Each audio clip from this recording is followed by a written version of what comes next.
everyone, welcome to our channel AskPrep. In today's video we are going to study about tribal Dikus and the vision of a golden age. Let's get started. Introduction. Birsa Munda, the tribal leader of the Munda rebellion, Ulgulan, was captured on 3 March 1900 in Jamkopai forest, Chakradharpur. According to official records, 460 tribal were accused across 15 cases, with 63 convictions, including 1 capital punishment and numerous life sentences. Birsa died in jail on 9 June 1900, with many believing he suffered torture along with fellow prisoners. While official reports state he was cremated near Kokar's distillery bridge in Ranchi, local lore holds he was buried there, his legacy enduring as a symbol of resistance.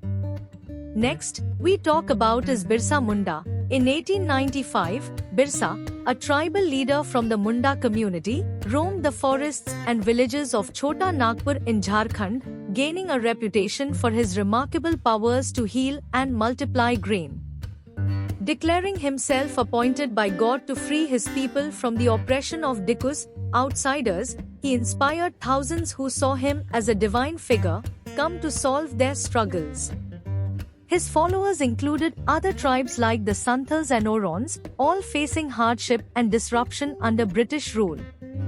Characteristics of the tribal societies. Most tribes had customs and rituals that were very different from those laid down by Brahmins.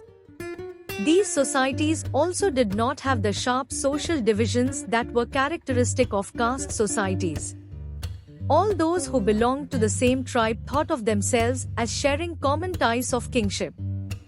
However, this did not mean that there were no social and economic differences within tribes. How did tribal groups live? Tribal people in different parts of India were involved in a variety of activities. Some were jhum cultivators. Jhum, or shifting cultivation, was practiced on small forest patches where cultivators cleared land by cutting treetops and burning vegetation. The ash, rich in potash, fertilized the soil, and seeds were scattered without plowing. After harvesting, they left the field to fallow for several years before moving to a new area. This method was common in the hilly and forested regions of northeast and central India, where tribal communities relied on free movement and access to forest land for their livelihoods. Some were hunters and gatherers. Many tribal groups survived by hunting and gathering in forests. The Gonds of Ulisa hunted collectively, gathered fruits and roots, and used seeds from sal and mahua trees for cooking oil. They also used forest herbs for medicine and sold produce in local markets.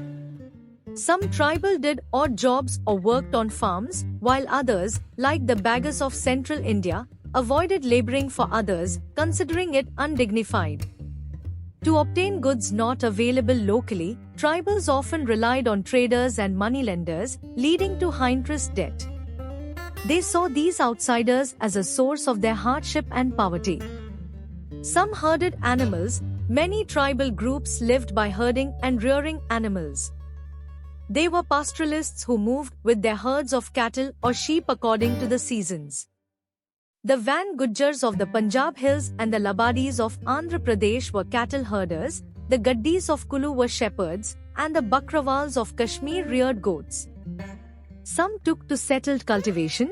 Before the 19th century, some tribal groups began settling and cultivating land in fixed locations.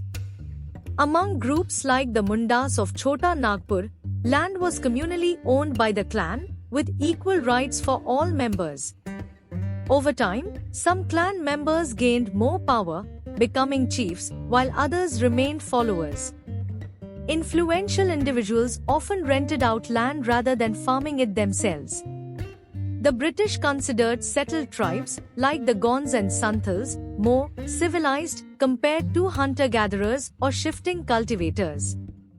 How did colonial rule affect tribal lives? What happened to tribal chiefs? Before British rule, tribal chiefs held considerable authority over their lands, governing local laws and managing resources. With British colonization, they lost much of this power, being forced to follow British laws, pay tribute, and enforce British policies, which weakened their traditional roles.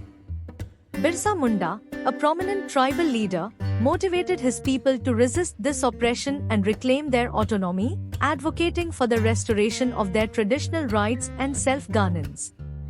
What happened to the shifting cultivators? The British found it easier to control settled peasants than those who practiced shifting, cultivation.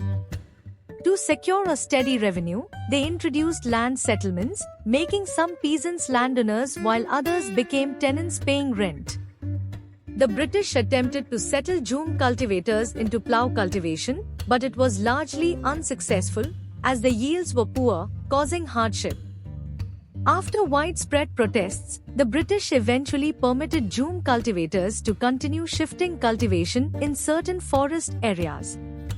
Forest laws and their impact. The livelihoods of tribal communities depended on forests, so British-imposed forest laws severely disrupted their lives.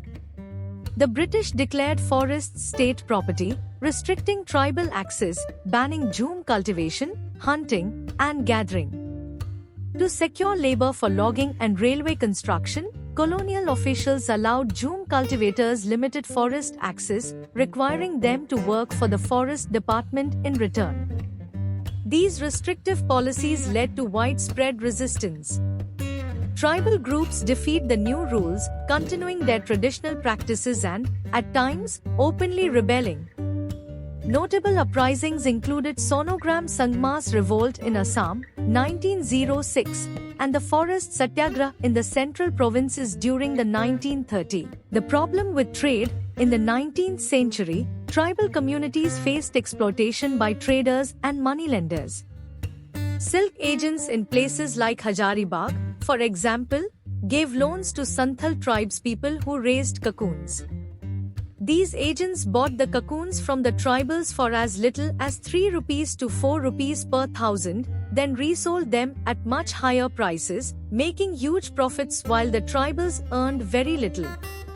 This exploitation led many tribal groups to view traders and the market as their main adversaries.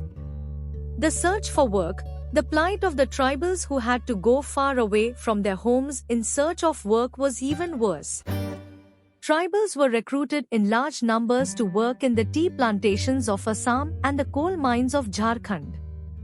They were recruited through contractors who paid them miserably low wages and prevented them from returning home. A closer look. Through the 19th and 20th centuries, tribal groups in different parts of the country rebelled against the changes in laws, the restrictions on their practices, the new taxes they had to pay, and the exploitation by traders and moneylenders. The Kols rebelled in 1831 to 32. Santhals rose in revolt in 1855. The Bastar Rebellion in central India broke out in 1910. The Varli Revolt in Maharashtra in 1940. Thanks for watching. We hope you enjoy learning about the tribals Dikus and the vision of a golden age. Don't forget to like, share and subscribe for more exciting social science videos. See you next time.